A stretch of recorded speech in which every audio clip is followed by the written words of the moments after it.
UPSC lecturer chemistry paper 2020 में पूछे जाने वाले सवालात की रेशो कुछ इस तरह से है। फिजिकल केमिस्ट्री में से 26 सवाल आए थे, इनऑर्गेनिक में से 14, ऑर्गेनिक में से 8, एनालिटिकल केमिस्ट्री में से 6 सवाल आए थे, बायोकेमिस्ट्री में से 7, एनवायरमेंटल केमिस्ट्री में से 8 सवाल आए थे, स्टीरियो केमिस्ट्री जो कि ऑर्गेनिक केमिस्ट्री की एक ब्रांच है उसमें से 3 सवाल पूछे गए थे, स्पेक्ट्रोस्कोपी में से 5 सवाल पूछे गए थे और साल्ट एनालिसिस और प्रैक्टिकल रिलेटेड 3 सवालात थे और तकरीबन 25% सवालात एफएससी लेवल के थे और बाकी बीएससी लेवल के थे। वो तो फिजिकल केमिस्ट्री के 26 सवाल हैं। सवाल नंबर 1 है entropy change for reversible process is. Reversible process के लिए एंट्रोपी चेंज 0 होता है। सवाल नंबर 2 है partial pressure replaced by mechanical pressure is called fugacity. Fugacity is the replacement of the partial pressure. सवाल नंबर 3 है 2 moles of X will form 2 moles of Y at 600 Kelvin. Kc for this reaction is 10 raised to the power minus 6. This reaction will be endothermic. चूंकि इस reaction में heat absorb हो रही है, ये जो टेम्परेचर है ये प्लस साइन के साथ है, इसलिए ये रिएक्शन एंडोथर्मिक कहलाएगा। तो फिजिकल केमिस्ट्री की ब्रांच इलेक्ट्रोकेमिस्ट्री के अंदर से पूछे जाने वाले सवालात हैं। सवाल नंबर 4, ये एक गैल्वेनिक सेल है जो कि जिंक और कॉपर के इलेक्ट्रोड से बनाया जाता है। इसमें जिंक जो है ऑक्सीडाइज होता है और कॉपर रिड्यूस होता है। इस सेल का आपने ईएमएफ यानी इलेक्ट्रोमोटिव फोर्स मालूम करनी है। तो इस सेल की ईएमएफ होती है 1.10 वोल्ट्स। सवाल नंबर 5 है pH of human stomach is. इंसान के स्टमक की पीएच HCl की वजह से होती है, क्योंकि हमारे मैदे के अंदर HCl एक एसिड पाया जाता है जो कि डाइजेशन ऑफ फूड करवाता है। अब HCl एक स्ट्रॉन्ग एसिड है तो इसकी पीएच 1 के लगभग होगी, तो तकरीबन 1.5 तक इसकी पीएच होती है। Contact catalyst is vanadium pentoxide. Contact process use किया जाता है for the preparation of nitric acid और इस प्रोसेस के अंदर वेनेडियम पेंटाऑक्साइड को एज अ कैटलिस्ट यूज किया जाता है। फॉन्ट हुफ इक्वेशन के बारे में कोई सवाल था। सवाल नंबर 8 है relationship between chemical equilibrium and temperature और effect of temperature on Kc will be studied in van't Hoff equation. अब ये एक फॉन्ट हुफ इक्वेशन है, इसमें यहाँ पर टेम्परेचर आ रहा है और यहाँ पर Kp, तो इन दोनों के बीच में जो रिलेशन है वो हमें फॉन्ट हुफ इक्वेशन से पता चलेगा। सवाल नंबर 9 है arsenic oxide is removed by using dash in contact process. Again contact process for the preparation of nitric acid होता है, तो इसके अंदर हम गैसेस से आर्सेनिक ऑक्साइड की इम्प्योरिटीज रिमूव करते हैं बाय यूजिंग फेरिक हाइड्रोक्साइड। सवाल नंबर 10 है incorrect statement about the contact process is. इस प्रोसेस के अंदर कोई भी लेड लाइनिंग यूज नहीं की जाती। Buffer not found in body is. Acetic acid buffer हमारी बॉडी के अंदर नहीं पाया जाता। बाकी सॉलिड स्टेट्स केमिस्ट्री के कुछ सवालात हैं। सवाल नंबर 12 है in graphite each carbon is surrounded by 3 carbon atoms. Graphite के अंदर इस तरह से हेक्सागोनल रिंग्स होती हैं, तो इस हेक्सागोनल रिंग का जो हर कोना है वो कार्बन एटम को रिप्रेजेंट कर रहा है। तो इस कार्बन एटम के 3 बॉन्ड्स हैं, तो इसलिए हर कार्बन सराउंड हुआ है 3 कार्बन से और एक जो है p ऑर्बिटल ऐसे ही कार्बन के ऊपर पड़ा हुआ होता है। सवाल नंबर 13 है which one of the following is not body centred. तो MO is not a body centred crystal. Which one of the following exists in orthorhombic and trigonal. तो कैल्शियम कार्बोनेट ऑर्थोरोम्बिक और ट्राइगोनल क्रिस्टल लैटेक्स बनाता है। Liquids वाले chapter के अंदर से कुछ सवालात हैं। Falling drop of water is spherical due to surface tension. जब ड्रॉप ऐसे जमीन की तरफ गिर रहा होता है तो इस तरह से इनलोंगेटेड होता है, यानी नीचे से इसका साइज बड़ा होता है और ऊपर से स्मॉल होता है। तो ये इस वजह से होता है कि इसके ऊपर ग्रेविटी की फोर्स लग रही है और इसका स्फेरिकल शेप सरफेस टेंशन की वजह से होता है। सरफेस के ऊपर जो वाटर के मॉलिक्यूल्स हैं वो अंदर की तरफ खींचे जा रहे होते हैं। तो गैसेस वाले चैप्टर से कोई सवाल नहीं किया गया था। कोलॉइडल सॉल्यूशन के कुछ सवालात हैं। The path of the light become visible as a result of the scattering light is due to the Tyndall effect. Effect observe किया जाता है कोलॉइड्स के अंदर। चूंकि कोलॉइड्स के अंदर सॉल्यूट के पार्टिकल्स बड़े बड़े होते हैं तो उनके ऊपर जब लाइट पड़ती है तो वो लाइट को हर साइड पर स्कैटर कर देते हैं, इसलिए लाइट जब कोलॉइडल सॉल्यूशन के अंदर से गुजरेगी तो उसका पाथ विजिबल हो जाएगा।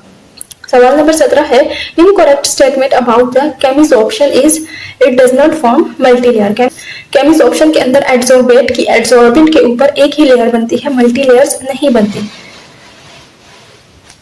फिर अगला सवाल है सॉल्यूशंस के अंदर से सवाल number 18, molarity of 25% NaOH is 25% solution की मोलैरिटी बन रही है 6.25 मोलर। मोलैरिटी का फार्मूला होता है, मोलैरिटी बराबर होती है मास बटा molar mass into 1 divided by volume of the solution in litres.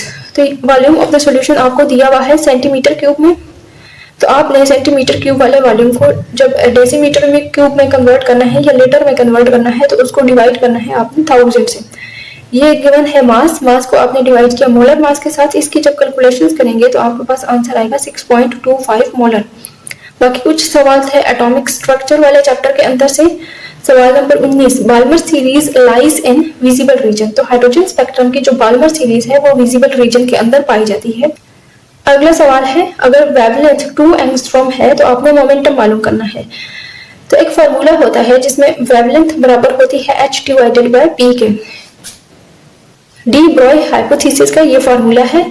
इस फार्मूले में आपने p को एक साइड पर ले जाना है, वेवलेंथ को इस साइड पर ले आना है, तो ये h डिवाइडेड बाय वेवलेंथ हो जाएगा।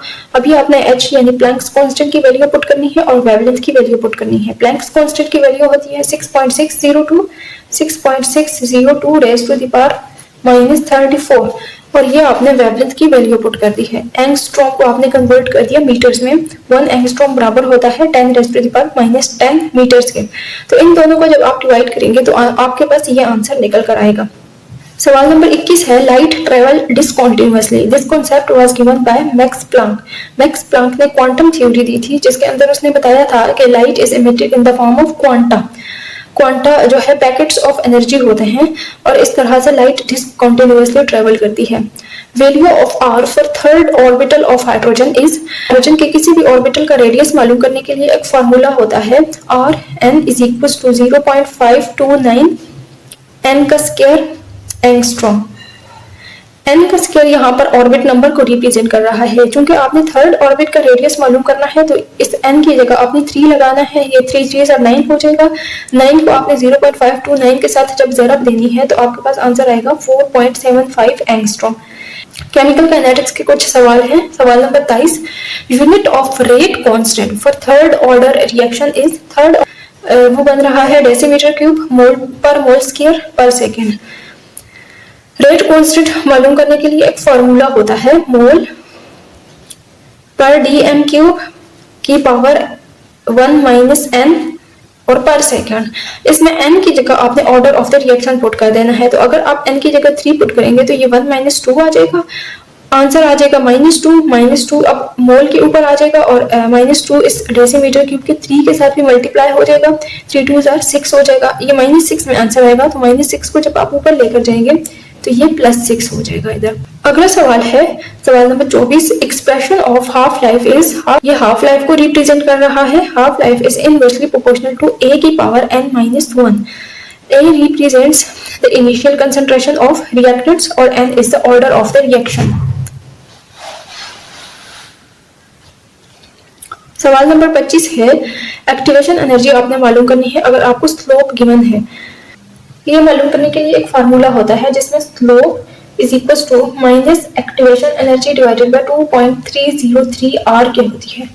इस फार्मूले के अंदर आपने एक्टिवेशन एनर्जी को एक साइड पर रखना है, बाकी सारी चीजें दूसरी साइड पर, और स्लोप की और आर की वैल्यू पुट करके आप एक्टिवेशन एनर्जी मालूम कर सकते हैं। Where R is the general gas constant और इसकी वैल्यू होती है 8.214।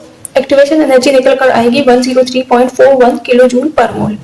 पीरियोडिक टेबल से रिलेटेड कुछ सवालात हैं। सवाल नंबर 26, radioactive lanthanide is promethium. PM represents ओमीथियम।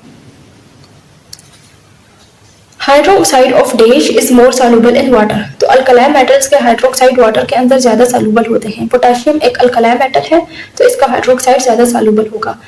सवाल number 28, zinc and bismuth colour on heating and cooling. Zinc और बिस्मथ का कलर हीटिंग पे कैसा होगा और कूलिंग पे कैसा होगा। Yellow when hot and white when cold. Tip of the match stick. Match stick की जो टिप होती है वो सल्फर और KClO3 पर मुश्तमिल होती है। Sulphur as a fuel act करता है और KClO3 as an oxidising agent act करता है। जैसा कि आपको पता है कि आग जलाने के लिए 3 चीजें जरूरी होती हैं, हाई टेम्परेचर, फ्यूल और ऑक्सीडाइजिंग एजेंट। तो ये फ्यूल और ऑक्सीडाइजिंग एजेंट इधर आ रहा है और हाई टेम्परेचर जब हम स्टिक को उस डब्बी के ऊपर रगड़ते हैं तो हाई टेम्परेचर प्रोड्यूस होता है और ये यूं 3 चीजों के मुकम्मल होने से आग जलती है। Which does not follow effective atomic number rule। तो ये वाला एक कम्प्लेक्स है। effective atomic number rule का मतलब होता है कि वैलेंस शेल के अंदर नंबर ऑफ इलेक्ट्रॉन्स जो हैं वो नोबल गैस के जैसे हों। अब ये वाला जो कम्प्लेक्स है इसमें मैंगनीज सेंट्रल मेटल है, इसके अपने 25 इलेक्ट्रॉन होते हैं, इसको 12 इलेक्ट्रॉन्स दिए जा रहे हैं इस कोबाल्ट की तरफ से। 37 अब 37 नोबल गैस इलेक्ट्रॉनिक कॉन्फ़िगरेशन नहीं है, इस वजह से ये इफेक्टिव एटॉमिक नंबर रूल को फॉलो नहीं कर रहा। स्टोइकियोमेट्रिक कैलकुलेशंस के अकॉर्डिंग कुछ सवाल थे। Mass of aluminium deposited bye 8 moles of electron will be 72 gram. Acid base concept का सवाल था, पूछा गया था कि यूसेनोविच कॉन्सेप्ट के मुताबिक एसिड क्या होता है। According to the Usanovich concept, acid is capable of forming cation, reacts with anion, और can neutralize the bases। एक सवाल पूछा गया था soft and hard acid base concepts में से, यानी शार्प कॉन्सेप्ट में से। केमिकल बॉन्डिंग वाले चैप्टर के सवालात हैं। सवाल नंबर 33 है, the geometry square planar is associated with which of the following. तो ये वाला जो कंपाउंड है इसकी ज्योमेट्री स्क्वायर प्लेनर होती है, जिसमें सेंट्रल मेटल ए है और इसके साथ 4 एक्स जुड़े हुए हैं और इसके ऊपर 2 लोन पेयर ऑफ इलेक्ट्रॉन्स हैं। तो ये जो सारे लिगेंड्स हैं इसके साथ ये एक प्लेन में जुड़े हुए हैं, इसलिए इसकी ज्योमेट्री स्क्वायर प्लेनर है। सवाल नंबर 34 है, आइसोस्ट्रक्चरल कंपाउंड्स आर। तो जीनोन, फ्लोराइड और आयोडीन डाइफ्लोराइड के दोनों आइसोस्ट्रक्चरल हैं, इन दोनों का स्ट्रक्चर लीनियर है। जीनोन फ्लोराइड में भी एक जीनोन है, उसके साथ 2 फ्लोरीन लगे हुए हैं और जीनोन के ऊपर 3 लोन पेयर ऑफ इलेक्ट्रॉन्स हैं। बॉन्ड एंगल इन ओजोन में 3 ऑक्सीजन के एटम ऐसे बेंट शेप में जुड़े हुए होते हैं और इसका बॉन्ड एंगल होगा 118 डिग्री। न्यूक्लियर केमिस्ट्री का सवाल है, in hydrogen bomb which reaction occurs. तो हाइड्रोजन बॉम्ब के अंदर ड्यूट्रियम और ट्रिटियम को आपस में कंबाइन करके एक हैवी न्यूक्लियाई बनाया जाता है, जैसे हीलियम वगैरह, और इस रिएक्शन के नतीजे में बहुत ज्यादा मिकदार में एनर्जी रिलीज होती है। Helium on nuclear fusion give. तो हीलियम की फ्यूजन से पॉजिट्रॉन और न्यूट्रॉन हमें हासिल होते हैं। तो हीलियम की फ्यूजन के नतीजे में 2 पॉजिट्रॉन बनते हैं, पॉजिट्रॉन 1 होता है और 2 ही न्यूट्रॉन बनते हैं। साल्ट एनालिसिस एंड प्रैक्टिकल के सवाल हैं। निकल spoon is not dipped in iron solution.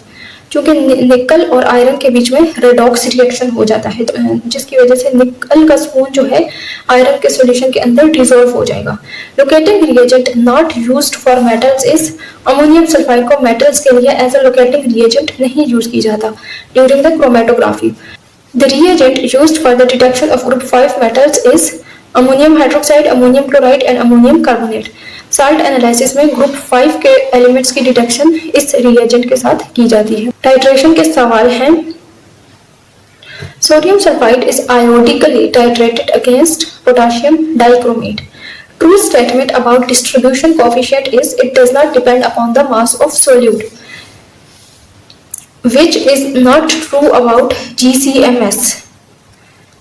GCMS के बारे में एक सवाल था जिसके ऑप्शंस मालूम नहीं हैं। Indicator used in argentometric titration for the study of chloride is dichlorofluorescein. Biological samples can be analyzed through HPLC, high pressure liquid chromatography। तो ऑर्गेनिक केमिस्ट्री के बेंजीन वाले टॉपिक्स के सवाल हैं। Reaction conditions. Vanadium pentoxide catalyst at 450 degree are suitable for oxidation of benzene. ये conditions use की जाती हैं for the oxidation of benzene. Alkyl halide का सवाल है। Sandmeyer reaction. सैंडवेयर रिएक्शन कैसा है? केमिकल रिएक्शन है used for the synthesis of aryl halides from aryl diazonium salt using copper salt as a reagent or catalyst।